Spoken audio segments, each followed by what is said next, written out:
മഹാരാഷ്ട്രയിലെ കനത്ത മഴ തുടരുകയാണ്. 24 മണിക്കൂറിനുള്ളിൽ മിന്നൽ പ്രളയത്തിന് സാധ്യതയുണ്ടെന്ന് കേന്ദ്ര കാലാവസ്ഥാ വകുപ്പ് മുന്നറിയിപ്പ് നൽകിയിട്ടുണ്ട്. അവിടെയും മുംബൈയിൽ മഴയെ തുടർന്ന് താറുമാറായ റോഡ്, റെയിൽ ഗതാഗതം പുനഃസ്ഥാപിക്കാനായിട്ടില്ല. മഴക്കെടുതികളിൽ ഇതുവരെ 15 പേർ മരിച്ചതായി റിപ്പോർട്ടുണ്ട്.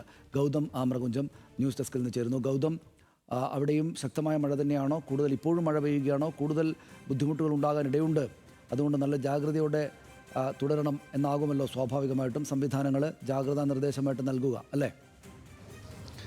തീർച്ചയായിട്ടും സനീഷ്, അങ്ങനെ തന്നെയാണ് ഉള്ളത്. അതായത് കഴിഞ്ഞ ഒരാഴ്ചയായി മഹാരാഷ്ട്രയിൽ വ്യാപകമായി മഴ പെയ്യുന്നുണ്ട്. പ്രത്യേകിച്ച് ഏറ്റവും ഒടുവിൽ പുറത്തുവരുന്ന റിപ്പോർട്ട് അനുസരിച്ച് ഡൽഹിയിൽ ഒരു വർഷം ലഭിക്കുന്ന അളവിനേക്കാൾ കൂടുതൽ മഴയാണ് ഒരാഴ്ചക്കിടെ ഇപ്പോൾ മഹാരാഷ്ട്രയിൽ പെയ്തിരിക്കുന്നത്. അതോടൊപ്പം അതിൽ തന്നെ മുംബൈ ഉൾപ്പെടെയുള്ള പ്രധാനപ്പെട്ട നഗരങ്ങളിലൊക്കെ തന്നെ വലിയ തോതിൽ മഴ ലഭിക്കുന്ന സാഹചര്യം നിലനിൽക്കുന്നുണ്ട്. ഏറ്റവും ഒടുവിലായി ലഭിക്കുന്ന വിവരമനുസരിച്ച് ആഭ്യന്തരമന്ത്രി അമിത്ഷാ ഇപ്പോൾ മഹാരാഷ്ട്ര മുഖ്യമന്ത്രിയോട് ഇക്കാര്യങ്ങളെ സംബന്ധിച്ചുള്ള വിശദീകരണം തേടിയിട്ടുണ്ട്. അതായത് ഈ സാഹചര്യത്തെ സംബന്ധിച്ചുള്ള കൃത്യമായ വിവരങ്ങൾ പങ്കുവയ്ക്കണമെന്ന് അറിയിച്ചിട്ടുണ്ട്. ഒപ്പം തന്നെ നിലവിൽ ഉള്ള കാലാവസ്ഥാ സാഹചര്യം പരിശോധിച്ച് കഴിഞ്ഞാൽ ഇന്നും അതിതീവ്രമായ മഴ തുടരാനുള്ള സാധ്യതയാണ് മഹാരാഷ്ട്രയിൽ എമ്പാടും ഉള്ളത്. അതോടൊപ്പം തന്നെ നദികൾ കരകവിഞ്ഞും ഒപ്പം പ്രദേശങ്ങളിൽ വെള്ളക്കെട്ടുണ്ടായുമാണ് അപകടങ്ങൾ പലതും ഉണ്ടായിരിക്കുന്നത്. തുളസി നദി ഉൾപ്പെടെയുള്ള നദികൾ നിലവിൽ കരകവിഞ്ഞ അവസ്ഥയിലാണുള്ളത്. പശ്ചിമ റെയിൽവേ നൽകുന്ന വിശദാംശങ്ങൾ അനുസരിച്ച് ട്രെയിൻ ഗതാഗതം പൂർണ്ണമായും താറുമാറായ സാഹചര്യത്തിലാണ് ഉള്ളത്. ഇപ്പോൾ അവശേഷിക്കുന്ന ചില സ്ഥലങ്ങളിലേക്കുള്ള, അതായത് ഭൽഗാർ ഉൾപ്പെടെയുള്ള സ്ഥലത്തേക്കോ അല്ലെങ്കിൽ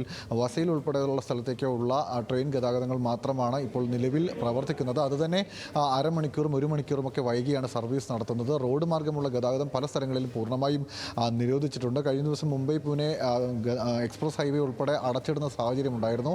ഈ മഴയ്ക്കൊപ്പം മണ്ണിടിച്ചിലും അതോടൊപ്പം തന്നെ അപ്രതീക്ഷിതമായി പ്രളയസമാനമായ സാഹചര്യം ഉണ്ടാകുന്നതുമാണ് മഹാരാഷ്ട്രയെ വലിയ ദുരിതത്തിലേക്ക് തള്ളിവിടുന്നത്. അത്തരത്തിലുണ്ടായ അപകടങ്ങളിലാണ് ഇപ്പോൾ 15ഓളം പേർക്ക് ജീവൻ നഷ്ടമായതായി ഔദ്യോഗികമായി തന്നെ റിപ്പോർട്ട് സ്ഥിരീകരിച്ചിരിക്കുന്നത്. ഒപ്പം അടുത്ത 24 മണിക്കൂർ നേരത്തേക്ക് വലിയ തരത്തിലുള്ള മഴ ഉണ്ടാകാനുള്ള സാധ്യത നിലനിൽക്കുന്നുണ്ട്. പ്രധാനപ്പെട്ട ജില്ലകളിലൊക്കെ തന്നെ ഓറഞ്ച് അലേർട്ടോ റെഡ് അലേർട്ടോ ആണ്. എല്ലാ ജില്ലകൾക്കകത്തും യെല്ലോ അലേർട്ട് നിലനിൽക്കുന്ന സാഹചര്യമുണ്ട്. അങ്ങനെ കടുത്ത മഴയുടെ സാഹചര്യം നിലനിൽക്കുന്നെന്ന് തന്നെയാണ് മുംബൈയിൽ നിന്ന് തരുന്ന കാലാവസ്ഥാ റിപ്പോർട്ട് വ്യക്തമാക്കുന്നത്.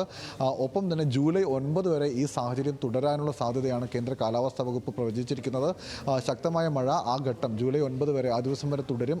അതിനുശേഷം മഴയിൽ നേരിയ ശമനം ഉണ്ടാകും എന്ന് വ്യക്തമാക്കിയിട്ടുണ്ട്. എന്നാൽ ഇന്ന് രാവിലെ മുംബൈയിലെ ചില സ്ഥലങ്ങളിൽ ചെറിയ രീതിയിലുള്ള വെയിൽ ലഭിച്ചു. അതായത് കാലാവസ്ഥ നേരിയ തോതിൽ മാറിയെങ്കിലും പിന്നീട് വീണ്ടും പഴയ സാഹചര്യത്തിലേക്ക് എത്തിയിട്ടുണ്ട്. ഇപ്പോഴും മഴ തുടരുകയാണ് മഹാരാഷ്ട്രയിൽ. ഒപ്പം കെടുതികളും സനീഷ്.